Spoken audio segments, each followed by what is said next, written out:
سلام خدمت دوستان و همراهان همیشگی کانال وبتون تاروت. با فال دیگر در خدمت شما هستیم. دوستان عزیز نیت کنید انرژی بفرستید، تاروت انرژیاتون رو دریافت کنه و به شما پاسخ بده. کارتا رو پاک سازی میکنم. این ویدیو بدون زمان هست. شما هر موقع که این ویدیو رو تماشا کنید میتونید سوالتون رو از تاروت بپرسید.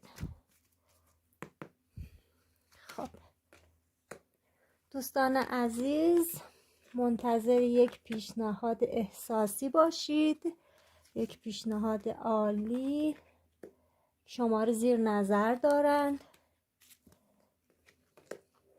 یک پیشنهاد بسیار خوب. کسی که شما رو زیر نظر داره،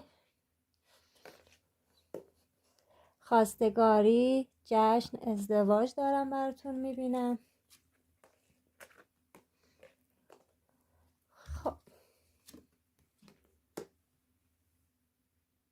خب دوستان عزیزی که نسبت به یک موضوعی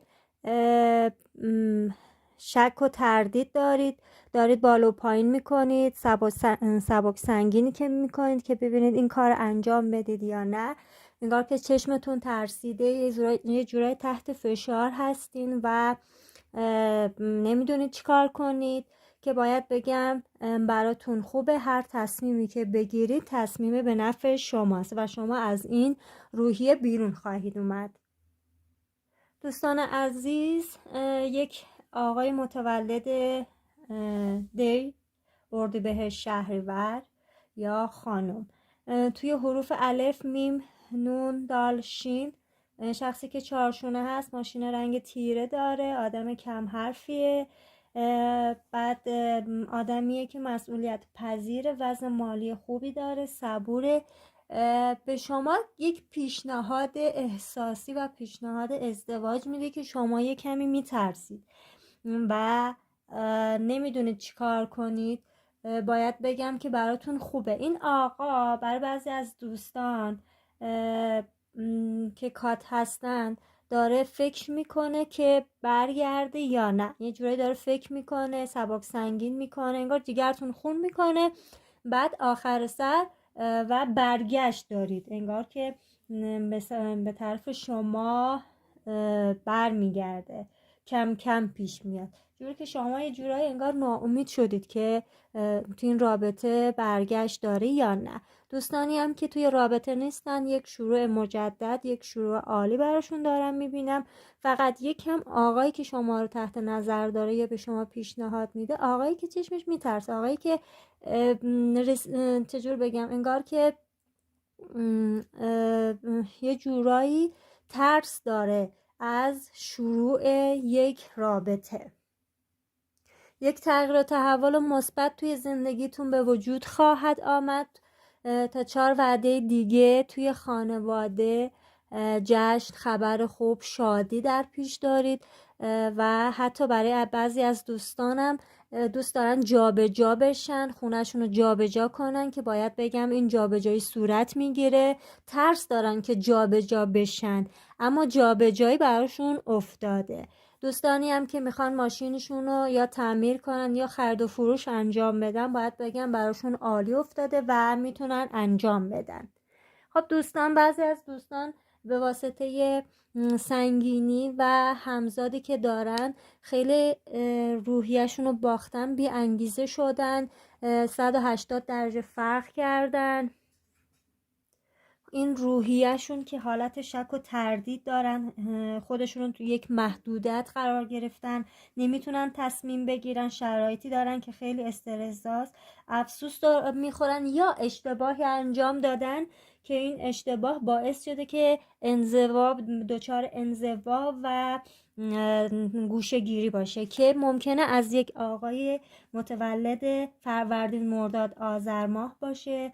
حروف اسمی مذهبی داره، توی حروفش زاد ر ت گ دال داره. ممکنه این آقا متأهل باشه و مردی که مقام داره، سنش بالا هست، شخصی که ممکنه این آقا دو بخته باشه و قابل اعتماد هست، منتها کار با شما انجام داده، یه جورایی کار با شما انجام داده که شما روحیتون رو باختین و تو این رابطه دچار دو دل شدین، دو دل و شک و تردید.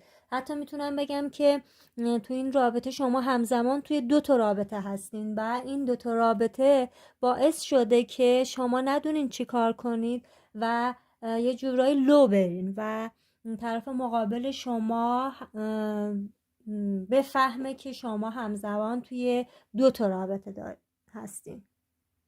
خب این آقا جوریه که خانم‌های زیادی توی دور اطرافش هستن یا کارش جوریه که خانم زیاد اطرافش هست، با خانم زیاد سر کار داره.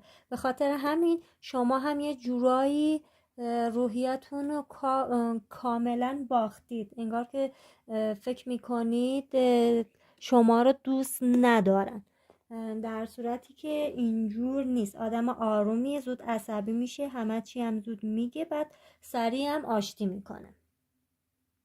خب پس شما تو این هفته پیشنهاد احساسی دارید، تغییر و تحول تو زندگیتون، توی رابطتون، جابجایی خونه، خرید وسایل خونه، یک جورایی در واقع حس انگیزتون از بین میره و دو تا رابطه‌ای که دارین یا میفهمین که احساسیتون دو تا رابطه داره لو میره و روحیتون از دست میدین.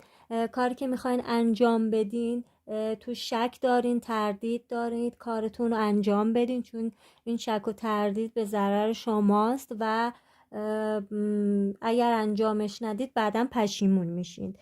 تعمیر ماشین دارید، خرید و فروش ماشین دارید، فکرتون درگیره، استرس دارین، شک و تردید دارین که باید بگم همه اینا رفت میشه.